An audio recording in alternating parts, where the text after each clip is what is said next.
we'll see. Anyways, hey guys, it's Jax, and I'm here to talk about the video you just saw last week, which probably had you left with a lot of questions, so let's get into it.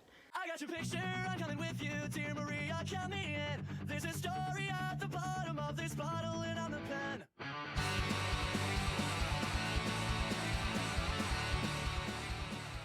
I pierced my brother's ears on my own with some materials that I bought, which I can tell you about, and I'll tell you why and all of that because I kind of was really brief in the video, and the video was mostly just showing it happening. So with my brother, he was turning 14, he wanted ear piercing or he wanted his hair to be dyed.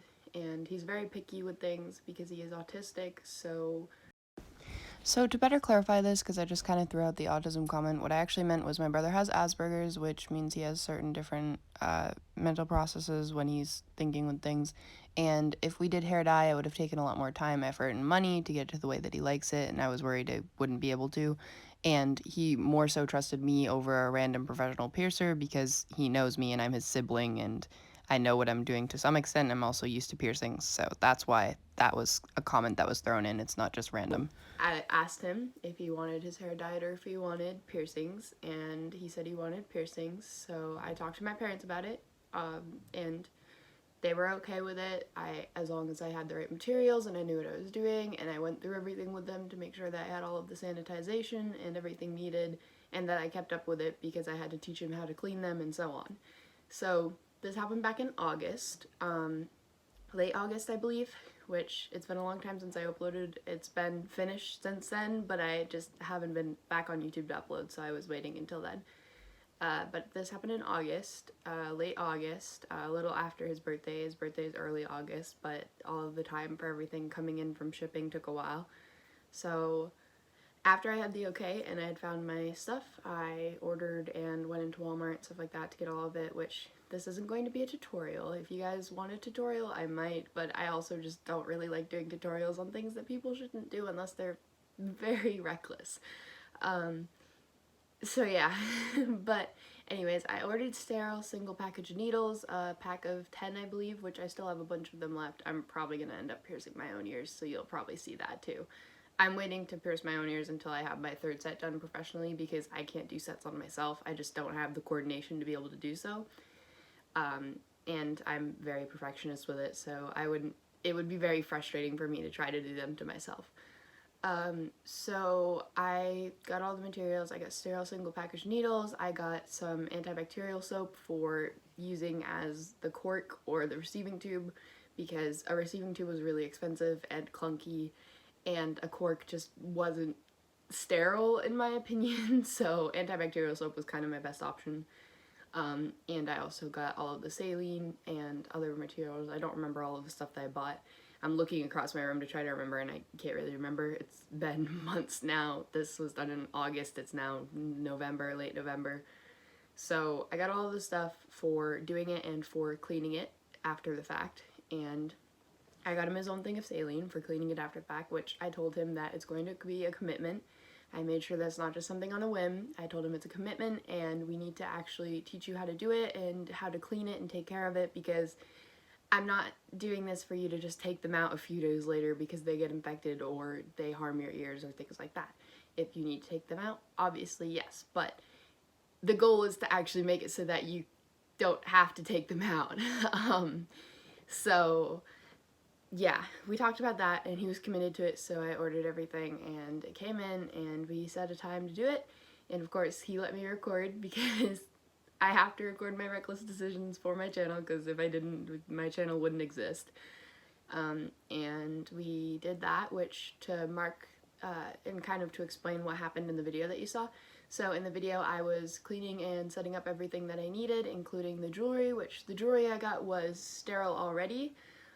It was sterile, pre-packaged, already pointed earring studs, which were meant for, okay, I'm slouching because I can't sit up straight, my back hurts. They're sterile pre-packaged jewelry that were really small diamonds, not diamonds, whatever, that were designed for piercing guns, which I do not condone piercing guns. I will never use piercing guns regardless of how cheap they are. I just won't. I will spend the money on needles and on jewelry.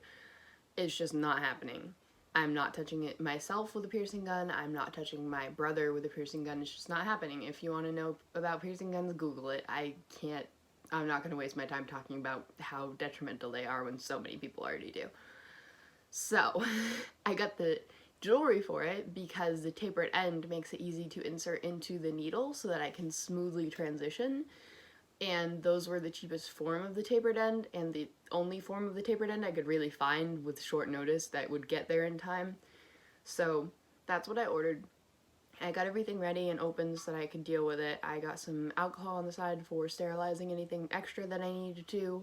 I made sure to sterilize and clean his ears, his earlobes, and then I used a Sharpie, which isn't the best decision, but it's alcohol based, so it's already sterilized to be technical, and I didn't have the money for a $10 surgical marker because all of the surgical markers I could find were either overpriced or would take forever to ship or both, so it just wasn't happening. I already had spent $40 on everything else. So I marked them with a Sharpie and I let him look at it. I made sure first that they were even to each other and to placement on his ear and things like that, the important things that matter to longevity and it looking good. And then I asked him if he liked it, which was quite a process because we have a very small bathroom. And then we were figuring that out, and once we finalized it, I got everything ready, and I struggled to position the soap behind his ear. But I positioned a bar of soap behind his ear so that the needle would go through and into the soap so that I would feel when it went through his ear, for one, and for two, it wouldn't stab me or him in the process of going fully through his ear, because that would just not be good. So, lined up the soap, lined up the needle, told him to take a deep breath, and put it through, which is standard piercing procedure for any professional piercer, at least the deep breath and lining it up carefully and preparing yourself properly. Most standard piercers don't use bars of soap, but you do what you do. So I did that, it went through. Of course, in the background, my mom was freaking out, telling him to take deep breaths and keep breathing because his face was getting red, and he was kind of like, okay, whatever, Mom. But we were making sure that he was breathing well and doing okay, and he didn't even feel it. But once it went through, I took the bar of soap away a little so that it would pull the needle through more. And then I would make sure that he was breathing okay, make sure he's okay, and then put the jewelry in and pull it through.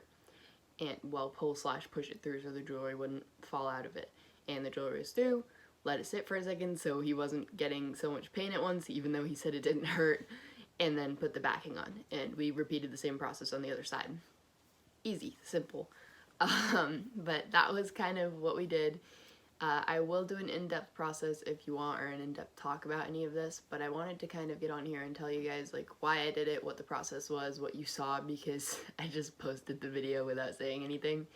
So that's the explanation and talk about last week's video, and if you guys want to see more content like that, or if you have any more questions that you want me to answer, go ahead and just comment down below.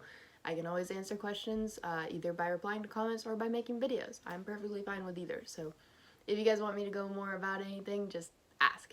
And I hope that kind of cleared up everything about last week's video, and for now, I will see you guys next week. Bye!